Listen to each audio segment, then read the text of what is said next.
that God give, that life give, are not, it's not just for your enjoyment, you know? I mean, it is for your growth, it's for your maturity, you know? So you think because something just comes along, because we often say, you know, I didn't do anything for it, it just kind of happened. Like that is the certificate of goodness, you know, because it just kind of happened. So it was just a gift and, you know, like this. And then a lot of turmoil comes out of things. You see, when I speak about God like this, I know totally in my heart, you know, I see totally the perfection of all things. But if you speak it, it can sound like, but why would God do something like that? People would go like, you know, but why would God do something so messed up, you know? I said, but it's messed up only from your mind. You are not as yet have the maturity to see the broader beauty of all of this and the power. I mean, it's not that God made things to be beautiful and something. Man wants things to be beautiful, and everybody have a different idea of beauty. God has to satisfy all these different ideas of beauty. You know, it doesn't work like that. And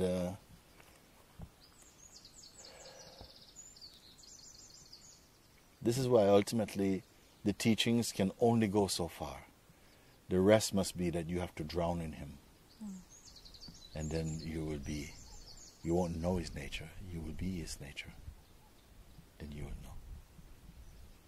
You see, if you know first, then you stand apart like you as a knower and the knowledge and the thing known. But when you merge in Him, and then you have the capacity begins to emerge in you as a child of God, or as the harmony of God playing. And it's very different, that very different mind from the mind that is conjured up through the phenomenal mind, the ego mind. It's very different. It's not the whole mind. It's always partial. And it's not impartial, it is partial. It is always seen from a certain way. And this is where conflict comes. It's not whole mind, you see. Because if I begin to talk more about the ways of God, I can't stop. I mean, I can't stop. And then also the more I talk, it's like the more limitation it seems. The more I talk, you know, it's like the broader I put it out, the more I seem, but that doesn't even touch God's toenails yet. And the people who listen, they want to listen, and, oh yeah, okay, we got that now, and so it's like this, or something. They're listening in a very kind of like, in a different way. But when I talk about God, it's just for joy, it's not for education.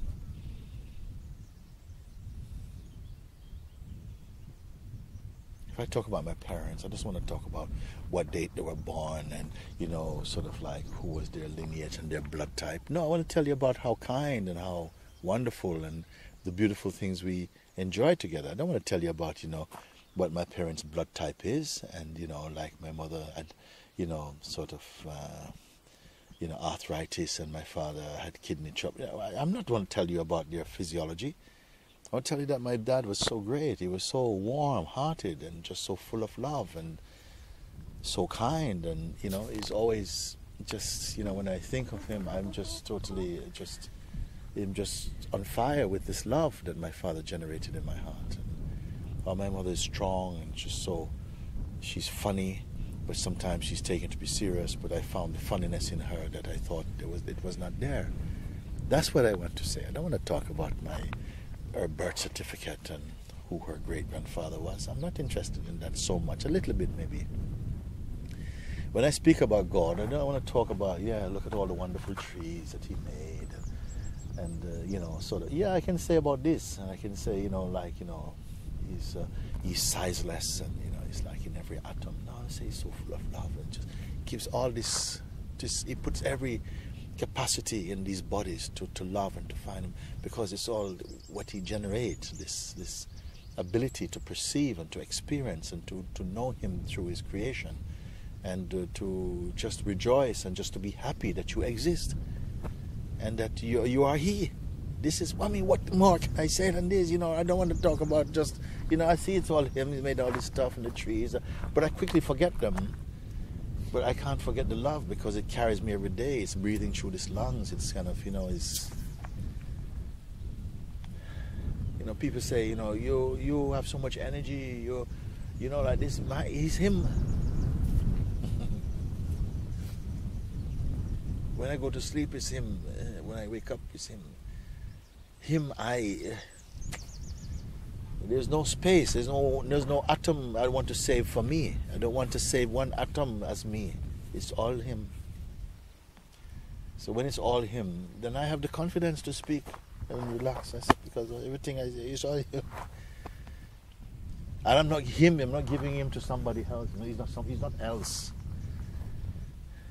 He's the life here. And he baptized the mind and took it out of the seat of delusion and dream and awaken it into the Supreme. This is how I want to talk about my Father. I don't want to talk about the mechanics and all the different levels of consciousness. Oh yeah, okay. But he's there everywhere. This is why when the disciples asked Jesus, can you show us the Father? And he said, what are you saying? Have I not been among you for so long? You see? He said, because what? He's one with... He said, through God, through me, you're knowing God. Through what is here, you're knowing God. God is revealing himself to you through this body that you're calling Jesus. You see? And there's nothing in here to separate itself as Jesus from God. It is only him. But because of the play of humanity, I have to be Jesus. You see? And I have to call you, Jennifer. I've got to call you Gayatri. I've got to call you Krishnabai. I've got to call you, Janaki. I've got to call you like this. I have to refer. And you have to refer to Mooji. But it's all him. Guruji, sometimes the greatest pain is, it's like God has put this yearning for God inside me, and I even feel blessed to even have had that, because that itself is such a... There's nothing more than that. What fortune to have that. But it feels like the yearning, sometimes it's yearning. It doesn't feel... It feels like to have this idea of something less than God, this arrogance to have this identity, is such pain sometimes, because the yearning is there for God, and it's like it's only God who can fulfill it. It doesn't really feel like sometimes that there's anything that I can really do other than just to sit at the feet of God. You can do this. You're always sitting at the feet of God. You're always sitting in the heart of God. God has given you the capacity to use the light of consciousness to reflect. He has given you, Mooji, to talk and to show you the way that is very clear, to show you himself inside you. You see? And you must listen and follow this, because it's not difficult. In the past, it has appeared in many difficult ways, because perhaps sometimes the instrument was not available, you might say like that. There was too many complex minds, and as much as God can use it, he will use it, like this in a way. Even that's a limitation to say. But he creates certain laws and certain principles to work a certain way. It doesn't have to interfere with them unless he wants to, because they work okay, fine. But then sometimes an instrument which he makes other instruments, is just right and right time for him to express, to show in the simplest way. Like a mirror, we say a mirror because a mirror, when you look at it, it gives you a perfect reflection of your face. But it is not you see. It's even laterally inverted, So your left here, if you was there, is really your right here in the mirror or something like that. You never really see it. You never see yourself in the way that the others see you. And the mirror shows a different thing. But it doesn't give you any interpretation or any opinion. And it never gives you any delay. And the consciousness is as crystal clear as this thing. And that is how it wants to reveal itself. But as much as your mind can see it, it becomes easier and easier, and the mirror becomes clearer and clearer. And in the end, you have nothing to, there's no need for any opinion because it is right here. But it's not like a mirror, because a mirror gives you a phenomenal reflection, you see. But this you must see even without a mirror now, at a certain point. You're seeing, your very understanding is taking place in front of you. The source from where the understanding is coming from.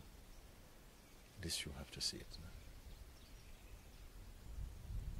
Because in God, God is not like a library of knowledge. Not a library of, of gifts.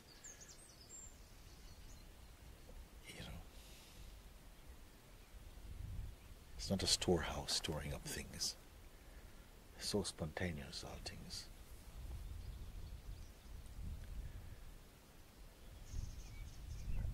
These trees don't know how old they are.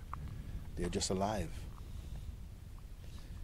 Consciousness is not interested in dates of births. It just is, And it's the mind which consciousness creates also this aspect that pertains to the names and the forms and the time and so on, to function also as that aspect, as time and change also. It also belongs to that. There are many departments. But like a headmaster knows all the different subjects taught in his school, on the compound, and can take any class. The one who knows God can talk with any class of men.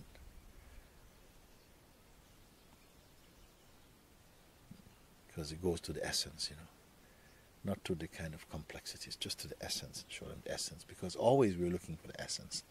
If you're not searching for the essence, you're creating some complexity. You see. If I speak about my parents, if I want to tell you about my father and my mother, and I tell you only their genealogy and their physical state and the date of birth, what star sign they are and stuff like that, I am not introducing you to them. There's something outside, they're just information. But when I speak about the love that they have, and what they transmit, and the strength, and the light, then this I can demonstrate, because it's in myself also, This something comes to life, because, this is the thing that we were talking before, that I asked her, how was your day yesterday? And she says, I can't remember. I see. And I said, it's true, you cannot remember, because your mind is becoming more pure again, It's becoming so godlike now.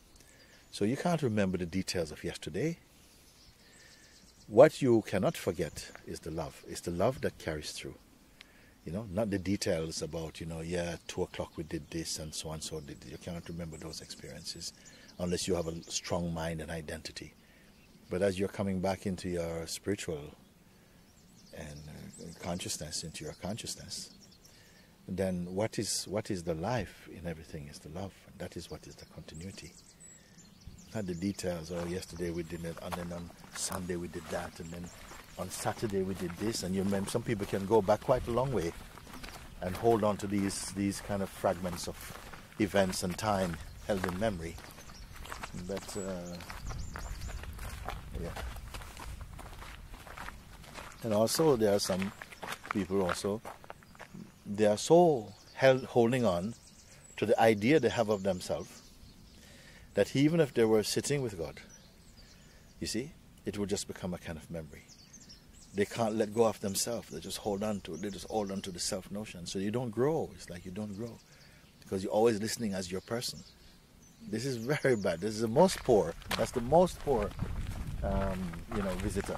The one who just keeps up only holding on to their self-notion. They're always just, nothing is allowed. The light is not allowed to go to the core,